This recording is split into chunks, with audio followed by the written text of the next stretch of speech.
and welcome to the Hanging With segment. Today, our guest is Jamie Knoble. And Jamie, you've cut a wide path through the HWA to the Cruiserweight title as a Cruiserweight champion. But let's go back to the beginning. You were born in Welch, West Virginia, and started your career actually as a student at Dean Malenko. So some people don't really know that I started wrestling before I went to Malenko's camp. I started out in West Virginia under a guy named Joey Krieger and Danny Ray Nelson, and I wrestled there, whenever I had the opportunity.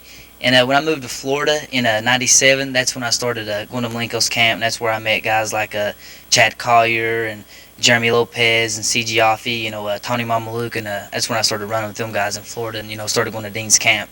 Of course, a lot of great instruction coming from Dean Malenko, the man of 1,000 holds. He's the best. I mean, no words can describe how good he is. And then along with several other guys, Shark Boy being one, you were hired by WCW actually to become the star of a Saturday morning TV show, right? Yeah, when I first got hired, I understood that they were hiring 12 to 15 younger guys. They was wanting to start like a Saturday morning wrestling show for kids. Like we were going to be maybe Power Rangers or this, that, and the other. I really ain't for sure because it kind of fell through when management started changing, but I think it was going to be something of that nature. Right, so actually when Eric Bischoff fell from power in WCW, the complexion of that whole thing changed. Some of those guys were let go, but you were kept on and then actually became one of the Young Dragons on Nitro. Actually, I don't know if people know it, but I was let go also. Is that right? Yeah, after Bischoff left, I went to the power plant. I done a couple of Saturday night tapings for WCW, and then, they were letting a lot of people go, and eventually they let me go. And they brought me back in February 2000, and I started doing the Young Dragons with Kaz Osh and Jimmy Yang. Of course, that was a lot of great experience. You guys worked a lot of matches with 3 count, did the ladders thing, so you guys got a lot of great TV exposure. Oh, yeah, it was the best. And we got to wrestle 3 count at Starrcade and ladder matches. I got to wrestle the Great Muta. I got a team with the Great Muta. I got to wrestle Scott Steiner while he was world champion. I mean, Rey Mysterio Jr. I mean, the experience of 2000 and early 2001 was just unreal. And, of course, through all these personas, the Young Dragons, possibly being a Power Ranger of sorts for TV, but the thing that has actually caught most people's attention at this point in time is just Jamie Knoble being Jamie Knoble.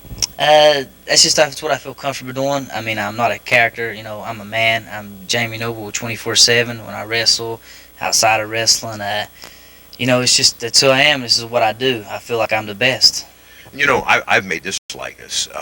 You remind me a little bit of a young Chris Benoit. And, I mean, you're that intense when you hit the ring. That's, to me, is a huge compliment. It's nothing to try to, rip him off or whatever. I think he's the best. I mean, he's the most realistic. I'm only trying to, emulate who I think the best in the world, and that's Chris Benoit. And I think we've got a great cruiserweight lineup here. Not only yourself, but Shannon Moore, Chad Collier, Kaz Hayashi, Shark Boy, Matt Stryker. I mean, we've got a lot of depth, and so the matches have been phenomenal. Yeah, that's what makes it easier coming to work.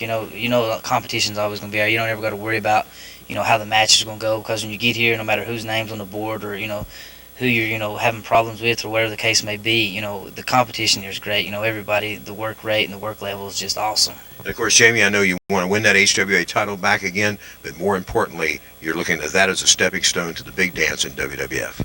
Oh, yeah. I mean, I have no doubt that I can go toe-to-toe with anybody in the world, including X-Pac, Tajiri, Billy Kidman, Ray Jr. I mean, it doesn't matter to me. Scotty 2 Hotty. I feel that I can go with any of them, and I look forward to it. And I feel you can, too. And that's been our Hang With segment with Jamie Knoble.